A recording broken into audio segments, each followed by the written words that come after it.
V bankah imajo ljudje in podjetja spravljen svoj denar.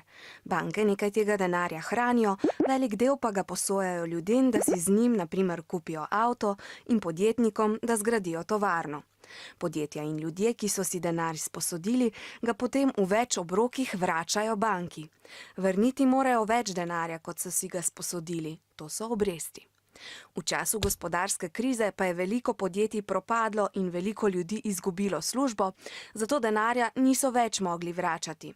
A če ljudje ne vrnejo denarja, se banke lahko znajdejo v težavah, saj jim ga zmanjka za normalno delovanje.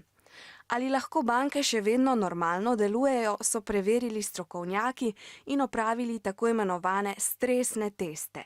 Preverili so, ali ima banka v svoji blagajni dovolj denarja, da bi preživela, če bi prišlo do hujše gospodarske krize. Stresnega testa ni opravilo 25 evropskih bank.